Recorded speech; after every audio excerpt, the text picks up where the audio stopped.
भाव में से झीटी को आगे सैल्यूट कर अन्याय विरुद्ध रे लड़े कर आज जीवन सहित मृत्यु सहित लड़े कर 6 मास है मानसिक जंत्रणा देती से कौटी न जाइंट न्याय पाई समस्त द्वार पाखक से जाइंट समस्त द्वार बंद कर दिखाई जहाद्वारा कि आज झीटी लास्ट रे मरिया से निष्पत्ति नेला मरिया केते किए निष्पत्ति नहीं थाए जिते बड़े बहुत बाधे से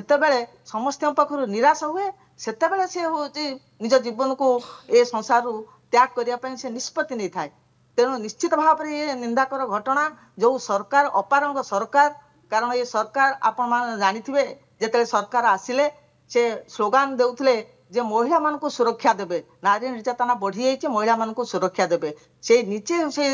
जो छात्री तांको छात्र संगठन एभीप रे से झीटी जने होची सभ्य से न्याय पाई ये अन्याय विरुद्ध रे जाइए संगठन पाखर मध्य आपत्ति अभियोग कर से कथा को शुणी ना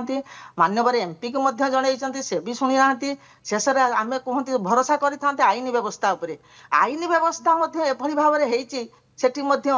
झीटी सेठी न्याय पाई पारि ना जिते अतिष्ठ होती इंटरनाल कमिटी आम देखुन बहुत घटना भी घटी आम ओडिशा रोचे भारत वर्षर घटना घटी आम जानूँ इंटरनाल कमिटी से जहाँ अनुभव कर जहाँ सोशल मीडिया रे पेपर देखिकी जानूँ सी ता फेवर रे जाई नाही तेणु से निराशा होगी जिते से मानसिक जंत्रणा दिखाई पब्लिक रे हेरासमेंट कराई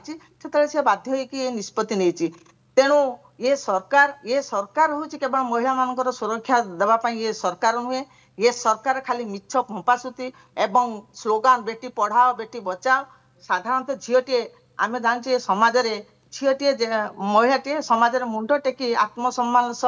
समर्थ हो चलवाई तार निहाती हूँ शिक्षा दरकार सम्मान दरकार